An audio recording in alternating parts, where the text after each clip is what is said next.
Yesterday, Egypt and Qatar, the so-called mediators in the Israel-Hamas negotiations for a ceasefire and hostage deal, have made yet another dubious proposal for a years-long truce and full Israeli withdrawal from Gaza alongside a hostages for prisoners swap.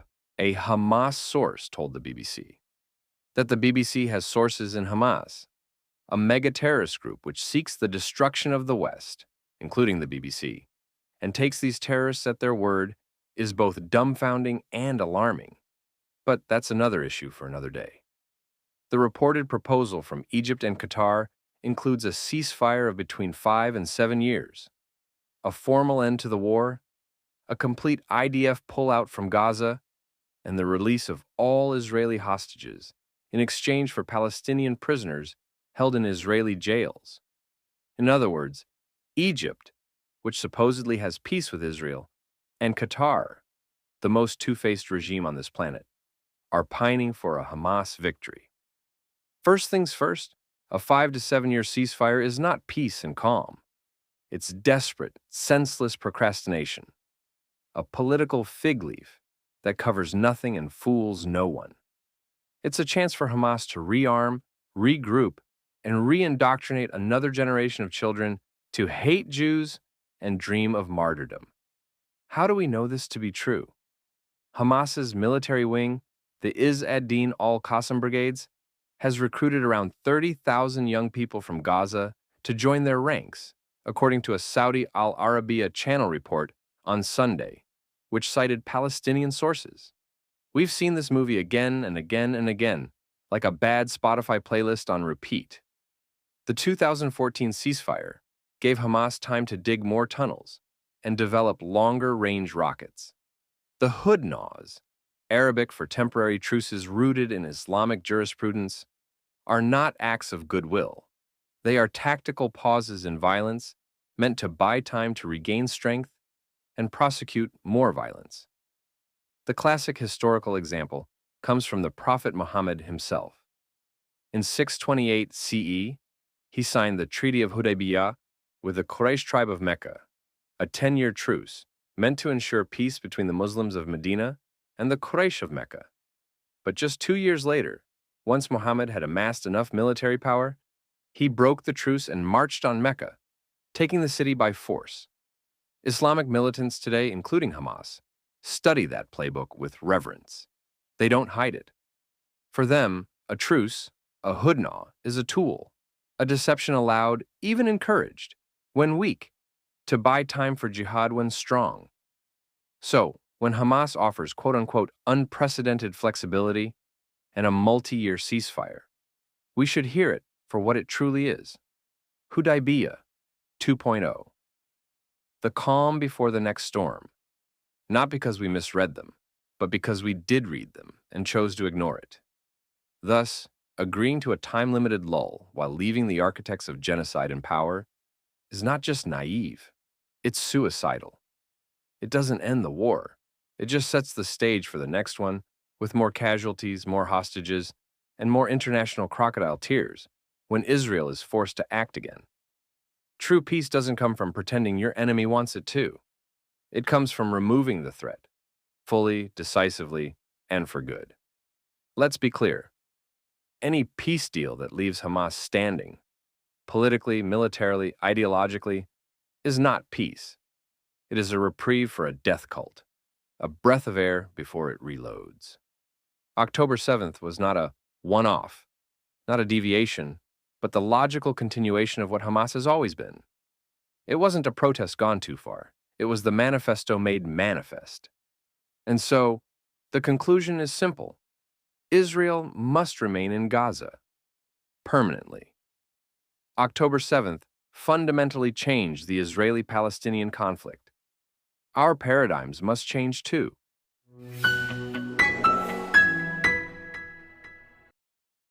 The international community's fever dream that Gaza will somehow become a Singapore on the Mediterranean if we just give it space and respect needs to be put out of its misery. Every version of Palestinian self-governance in Gaza has led to the same outcome: terrorism, repression, and genocidal obsession with Israel's destruction. Let's recall that Hamas won elections in 2006 violently expelled the Palestinian Authority from Gaza, including throwing Palestinian Authority members off buildings and dragging their dead bodies through the streets as a warning to dissidents, and then promptly turned the Strip into an Islamist launching pad for endless war. Before Hamas, the Palestinian Authority ruled and, true to form, embezzled foreign aid, taught children to hate Jews, and quietly armed itself. Now we're told Hamas is willing to, quote, cede control of the Strip to any agreed Palestinian entity, whether the Palestinian Authority or a newly formed administrative body, and that the terror group has shown, quote-unquote, unprecedented flexibility. This is the same flexibility that longtime Palestinian leader and mega-terrorist Yasser Arafat purportedly showed when he agreed with Israel on the Oslo Accords, including handshakes and a Nobel Prize, all while planning the Second Intifada behind the scenes. Palestinian flexibility is just terrorism dressed in a suit, and much of the world, as always, is ready to be duped.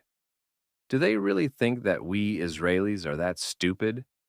That we have the memory of a goldfish and the strategic foresight of a toddler? That we'll shake hands with a butcher one day and let him babysit the next? Many diaspora Jews may keep Israel in the distance, but Israelis are on the literal front lines. We remember the buses blown to bits in Tel Aviv. We remember the pizzerias turned into war zones. We remember the rockets, the tunnels, the kidnappings. And now, we will remember October 7th, the day the masks came off, yet again, and the world asked us, yet again, to put ours back on. Thanks, but no. Thanks, no.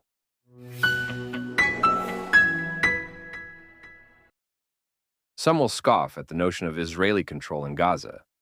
They will label it a far-right opinion, wring their hands, and cry occupation and forced displacement. But slapping superficial terms on strategic necessity is not going to solve much in this world, no less the Israeli-Palestinian conflict. If securing Israel's border, preventing rocket fire from Islamist extremists, and dismantling terror tunnels is far-right, then the term has lost all meaning. What we're talking about isn't ideology. It's about self-preservation and survival. It's not about right or left, but about right or wrong. And it is wrong, morally, historically, and strategically, to hand Gaza back to the very people who turned it into an open-air fortress for jihad. If the people of Gaza need to be relocated, so be it. Why? Because war has consequences. And when a population enables, elects, and embeds a genocidal terror regime, the resulting fallout is not just unfortunate, it's inevitable. The world needs to stop treating the residents of Gaza as passive bystanders in a tragedy they helped script. Hamas didn't take power in a vacuum. It was voted in. It was harbored. Its rockets were launched from apartment buildings, schools, and mosques with the tacit and often explicit cooperation of civilians. Yes, many in Gaza suffer, but suffering does not absolve responsibility. If maintaining long-term security for Israel requires the evacuation of areas densely populated with terrorist infrastructure, then that is what must happen. If that means temporary relocation under international supervision, so be it. If that means resettlement in areas away from military targets, so be it. The safety of Israeli citizens cannot and must not be held hostage to the idea that every square inch of Gaza must remain exactly as it was before October 7th. There is no moral logic in saying that the aggressor's living conditions must remain sacrosanct, while the victim's very existence is negotiable. The post-October 7th reality requires new thinking, new courage, and new policies that don't bend over backwards to preserve the status quo that led us to that day in the first place. October 6th was one world. October 7th was another. The old logic, that stability could be outsourced, that Israel could retreat and peace would blossom, has been buried under the rubble of the Nova Music Festival and the burning kibbutzim. The people who burned babies, raped women, kidnapped the elderly, and live-streamed it for the world to see are not interested in so-called unprecedented flexibility. They don't want a state beside Israel. They want one instead of Israel. And now, with Western liberalism's help, they're being rebranded as victims of quote-unquote disproportionate force. There's a reason the world is always eager to move on from Jewish suffering.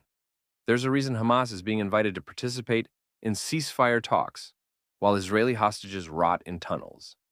The moral compass is broken. But Israel cannot afford to be confused by it. That's why there is only one choice. Israel must control Gaza. Not because we Israelis are chomping at the bit to control the Strip, but because we have no other realistic option. It is a matter of national security, regional stability, and basic morality. The IDF must remain.